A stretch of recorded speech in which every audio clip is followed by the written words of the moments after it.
Margaret Whitmore had always prided herself on being a dedicated graduate student. At 28, she had spent years perfecting her craft in literature, earning respect for her sharp analysis and unwavering commitment. This semester was supposed to be like any other. Late-night readings, intense discussions, and a constant caffeine buzz. But everything changed the day she walked into Professor Harrison Caldwell's seminar on American Romanticism.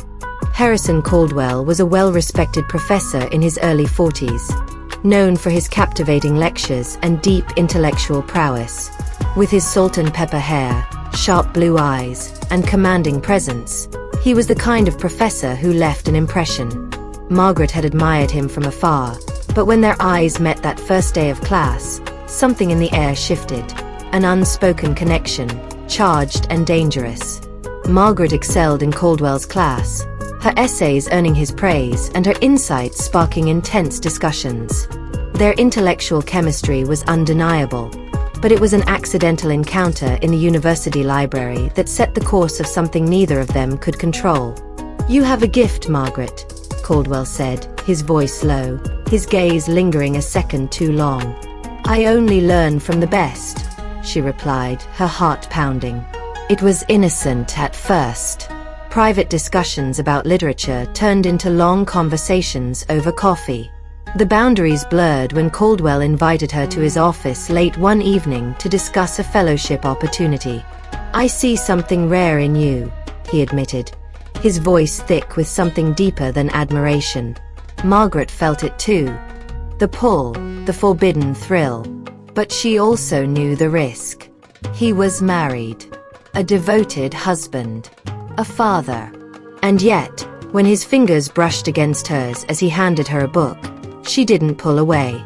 It started with a kiss. One stolen moment in Caldwell's office when the walls of restraint crumbled. "We can't do this," he whispered, but his lips found hers anyway. From that night, their affair consumed them. Hidden glances in class. Meetings in secluded university corners. A secret world of passion and guilt.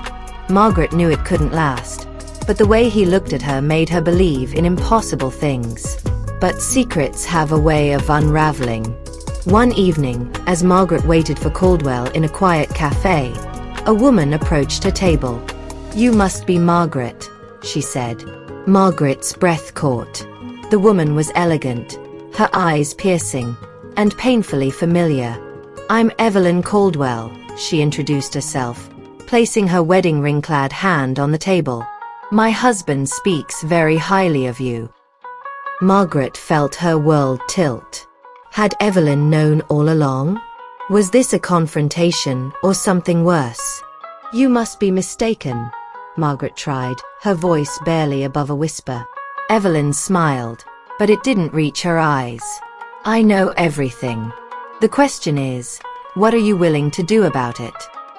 Evelyn's knowledge of the affair was deeper than Margaret imagined. She had found the messages, the late-night calls. And now, she had a choice to make. "Leave him," Evelyn demanded, "or I will destroy both of you." Margaret's heart shattered. The fantasy collapsed under the weight of reality. Harrison had a family, a reputation. And yet, in that moment, she realized he would never truly choose her. That night, she met Harrison one last time. "We were never meant to last," she whispered, pressing a trembling kiss against his lips. "But I loved you." Tears lined his eyes as he held her for the final time. And then, she walked away. Months passed. Margaret threw herself into her studies, channeling her pain into her writing. The ache of lost love remained, but she grew from it. Harrison stayed with his family, his marriage fragile but intact. Whether he regretted his choice, Margaret would never know. But she learned an important lesson. Some love stories are not meant to last, but they shape us in ways we never expect. As she graduated, she left behind not just a university, but a love that had burned bright and fast, leaving only the embers of memory.